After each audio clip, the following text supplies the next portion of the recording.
Welcome to session 7.2 on computation of income from house property. In session 7.1, through the PPT explanation, we have already learned the concept of arrears of rent. We have learned the concept of unrealized rent recovered and what is the related treatment for this. So in this session, we will be solving two problems. And through these problems we will understand as to how to treat an item like arrears of rent if it is received in the current year, so also unrealized rent if it is recovered in the current year. So let's look at problem number 1. Prashant owns two houses which were let out, details of which are as follows. So we have two houses, house 1 and house 2.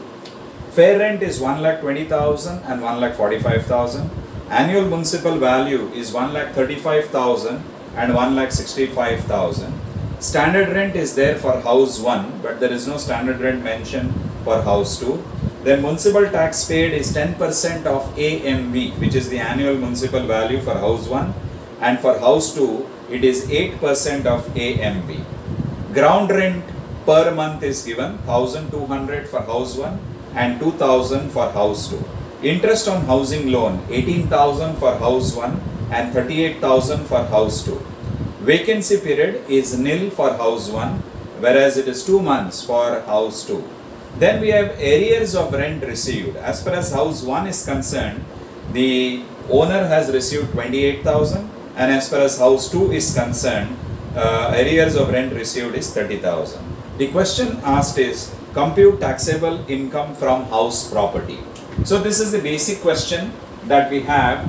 We will understand this particular problem. So I'll just write solution to this problem number 1. Now we have two houses, so I will record computation of taxable income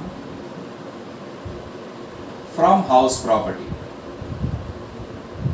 Computation of taxable income from house property. So since we have two houses, I am going to take two amount columns, and I will call these amount column heading as house 1 and house 2. So I will try to adjust whatever deductions are available under these columns itself. So first column I call it as house 1, second column as house 2. Now we have understood the starting point as far as house property income is concerned is gross annual value. So I'll just divide the page into two parts. Over here. Say this is for house 1, I am just taking a note, and say house 2. How do we arrive at the GAV of house 1 and house 2? Now as far as house 1 is concerned, fair rental value is given. So I record FRV, which is around 1,20,000. Then we have annual municipal value. Annual municipal value of house 1 is 1,35,000. We know very clearly among the two whichever is more. So we get 1,35,000 as far as step 1 is concerned. Then I compare that with standard rent. Standard rent is given to us in the problem. Standard rent of house 1 is 1,50,000 itself. 50,000. Now we know among the two whichever is lower. So 1,35,000 is lower. I compare that with actual rent received. And actual rent received is given per month. Rent per month is given 15,000 rupees, and there is no vacancy at all, and there is no unrealized rent in this problem. So it will be 15,000 into 12. So that will work out to 1,80,000. And we know very clearly among the two whichever is more. Therefore GAV of house 1 is rupees 1,80,000. So as I have calculated in the working note, so I can record as far as house 1 is concerned, the gross annual value is rupees 1,80,000. Coming on to house 2, we have the fair rental value of house 2, which is 1,45,000. Then we have annual municipal value. Point to note, there is no standard rent as far as house 2 is concerned. So amount given for annual municipal value is 1,65,000. And then we have directly the actual rent received. Now actual rent received, rent per month is given 18,000. 18,000 per month is given into, it's given vacancy period is 2 months as far as house 2 is concerned. That means the property has been let out only for 10 months and this number works out to 1,80,000. So in the absence of standard rent, we know very clearly among the three numbers whichever is higher, and we see over here we get 1,80,000. 1,80,000 itself. So 1,80,000. So as far as house 2 is concerned, the gross annual value is 1,80,000. So I record that 1,80,000 as the gross annual value of house 2. Then we have, as usual, deduction under section 23. We know both the houses are let out, so deduction is municipal taxes paid. That is municipal tax paid by the owner of the property, and municipal tax paid is given, it is 10% of AMV. AMV for house 1 is 1,35,000. 10% of that 1,35,000 is 13,500. AMV for house 2 is 1,65,000. 10% of that is 16,500. 16,500. So we deduct. When we deduct, we get 1,66,500. That is for house 1, and we get 1,63,500 for house 2. This is net annual value. Net annual value. And from the net annual value, we have two deductions under section 24. So deductions under section 24. We have standard deduction at 30% of NAV. At 30% of NAV. We know very clearly NAV is 1,66,500 and 30% of 1,66,500 works out to 49,950. 49,950. That is, I write it in bracket, this is to be deducted. So 30% of 1,66,500 is 49,950. Similarly, 30% of 1,63,500 will be 49,050. 49,050 will be the standard deduction at 30% of NAV. 16,350.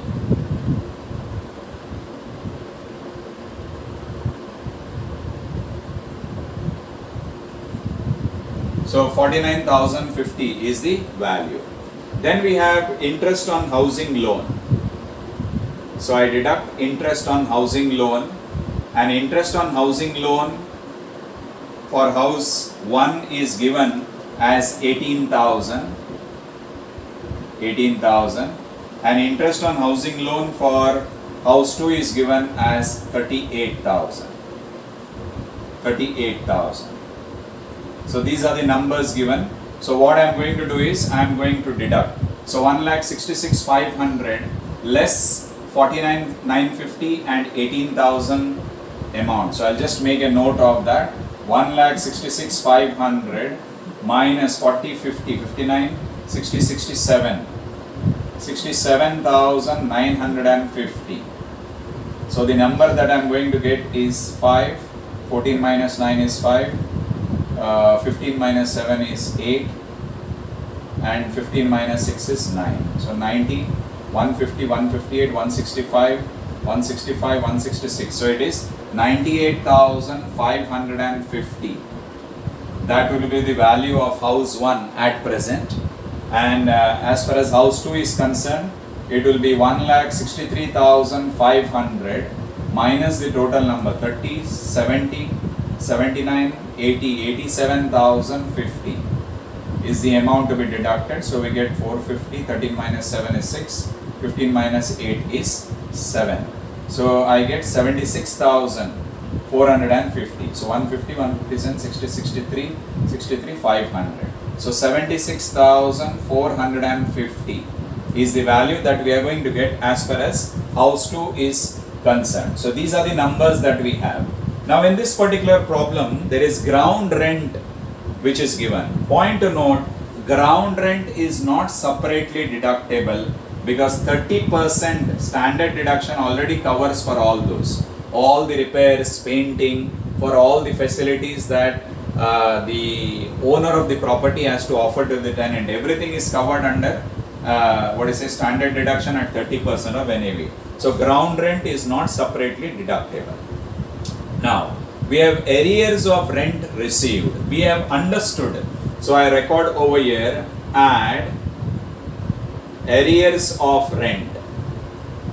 So arrears of the rent of the earlier years is received.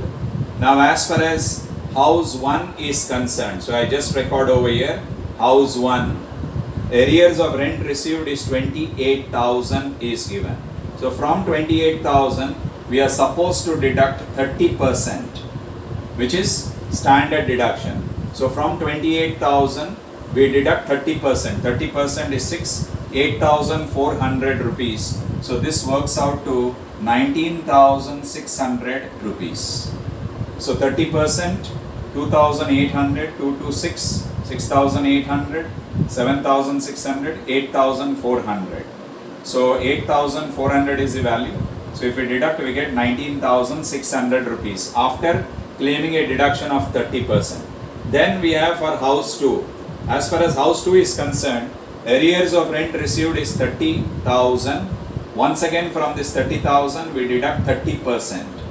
So 30% of 30,000 is 9,000 and this number comes to 21,000. 21,000. So point to note, these numbers, this is to be added because these are arrears of rent of the earlier year. So whenever we are including, we need to simply deduct 30% standard deduction from these numbers because it was not received last year. So standard deduction did not happen. So since it is received this year, 30% standard deduction has to be done. So when we add up these numbers, it works out to 90, 1 lakh, 1 lakh 9, 1 lakh 10, 1 lakh 17, 1 lakh 18,150. 1 lakh 18,150, and this would work out to 97,450. 97,450. And point to note, the taxable income from house property would work out to, therefore, taxable income from house property. So as far as this SSC is concerned, you will add up these two numbers. 1,18,150 plus 97,450 put together will be taxable income from house property as far as Prashant is concerned. Next, we move to the next problem. Next problem is Prakash owns two houses which were let out, details of which are as follows. So here house A and house B is given. So I record solution to problem number 2. I write computation of taxable income from house property. Computation of taxable income from house property. So as usual, I will prepare two amount columns. I will call the first amount column as house A and second amount column as house B. So I record over here house A and house B. House B.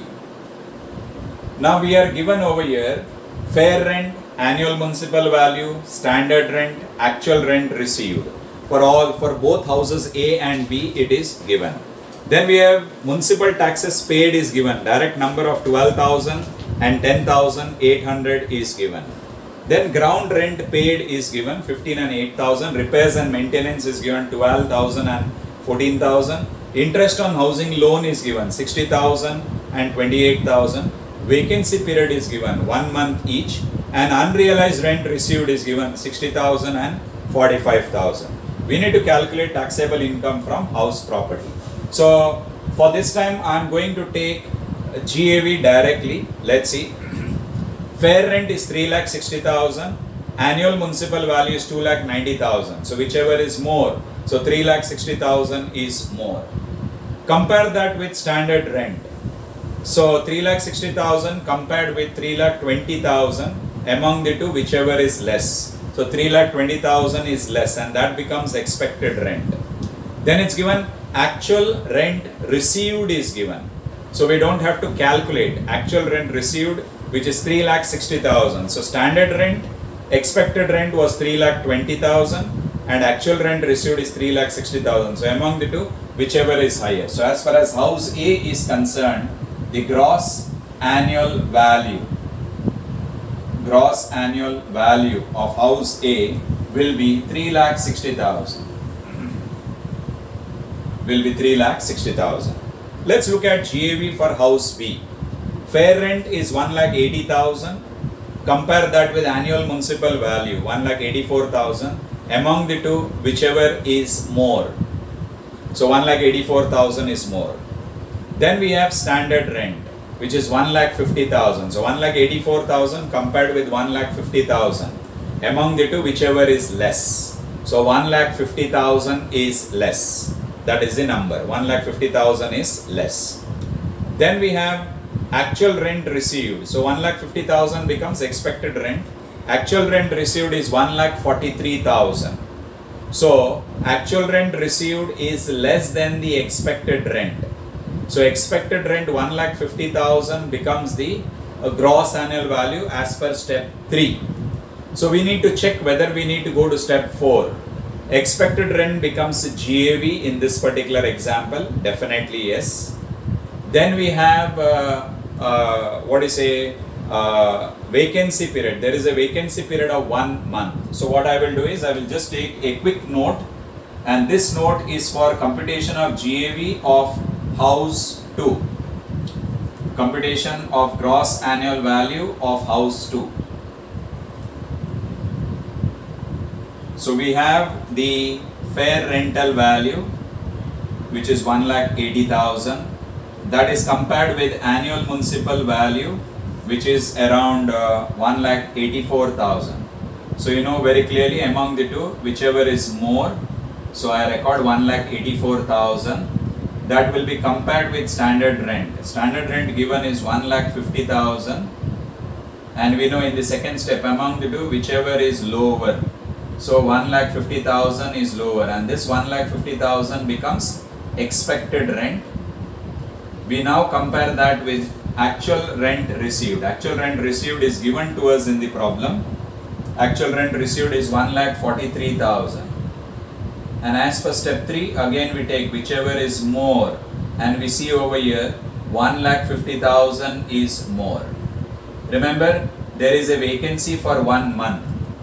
There is a vacancy for 1 month, and due to vacancy, the actual rent received is less. That means this annual rent, actual rent received is only for 11 months. So if you take 11, so 11 ones 11, so it is around 13,000 is the rent per month. So 13,000 into 11 works out to 1,43,000. Remember this. But here we need to check whether we have to go to step 4. Yes, we have to go to step 4 because both the conditions are fulfilled. Both the conditions are fulfilled because expected rent becomes GAV and there is vacancy also. There is a vacancy of 1 month. So in step 4 we take simple point is expected rent minus vacancy loss. Expected rent minus vacancy loss. So expected rent we have 1,50,000. Vacancy loss per month rent, 1 month rent is vacant, so 13,000. So this value becomes 1,37,000. That will be compared as usual with actual rent received, and actual rent received is 1,43,000. And we know very clearly in the fourth step, among the two, whichever is more. So 1,43,000 will become the gross annual value as per step 4. So I record over here, the gross annual value is 1,43,000. I hope this step 4 concept is very clear. From the gross annual value, we have less deduction under section 23. Deduction under section 23, we have municipal tax paid. Municipal tax paid by the owner of the property. Municipal tax paid is given for house A, it is 12,000. For house B, it is 10,800. Deducted from gross annual value, we arrive at what is called as the net annual value. And net annual value in this example works out to 3,48,000, and here it works out to 1,32,200. 1,42,000, 1,43,000. So 1,32,200 is the net annual value. Then we have deductions under section 24. We have two deductions under section 24. We have standard deduction at 30% of NAV. Standard deduction at 30% of NAV. So 30% of 3,48,000. So that is around 34,800 into 3. So that would work out to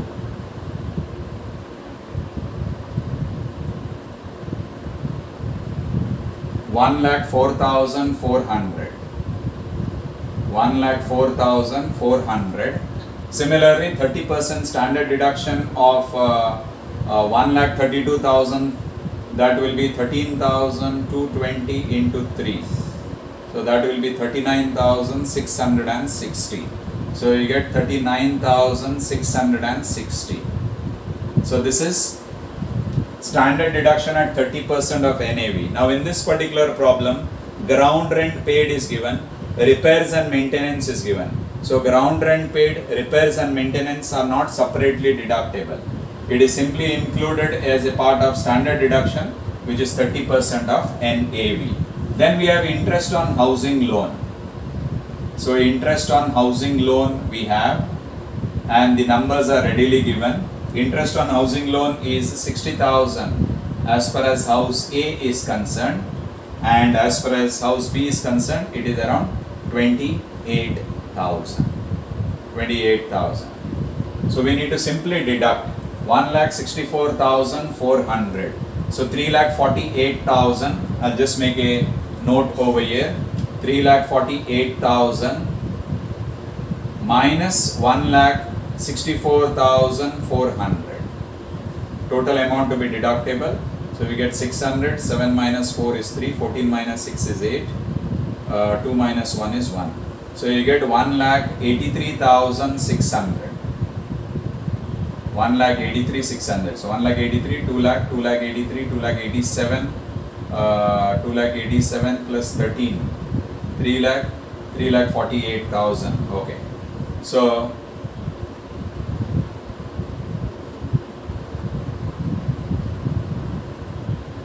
so 3,48,000 minus 1,64,400. Yes, so 1,83,600 is the value. Now as far as this is concerned, 1,32,200 minus this value, minus that will be 50, 59, 60, 67, 660. That is to be deducted. So that number will be 0, 10 minus 6 is 4, 11 minus 6 is 5, 11 minus 7 is 4, 12 minus 6 is 6. So 64,540. 64,540 is the number. Now important point, given unrealized rent received. So since unrealized rent is received of the earlier years, you are going to add unrealized rent received. We know very clearly what is the treatment for unrealized rent, what is the treatment for arrears of rent received. We need to deduct 30% standard deduction. So as far as house A is concerned, 60,000 is the unrealized rent, and from the 60,000 we need to deduct 30%. So 30% of 60,000 is around 18,000. So we can add up to 42,000 as far as house A is concerned. Similarly for house B, the unrealized rent which is recovered is around 45,000, and from this 45,000 we need to deduct 30%. So 30%, 4,500, that will be 13,500. So 45,000 minus 13,500 is 31,500. 31,500 plus 13 is 31,500. Therefore, house A, house B. Therefore, taxable income from house property. Taxable income from house property as far as house A is concerned is, you need to add this up because this is unrealized rent which is received. It will be 2,25,600, and here it will be 96,040. 96,040. So 96,040, here it will be 2,25,600. So taxable income from house property is these numbers added together. So in these two problems we have seen arrears of rent which is received. Whether you take arrears of rent, we deduct 30% of that and we add it to the concerned house property. Here we talk about unrealized rent received. So whether it is arrears of rent received or whether unrealized rent received, we deduct 30% of the value and we add it to concerned house properties and we add up this. So this will be taxable income from house property. Thank you.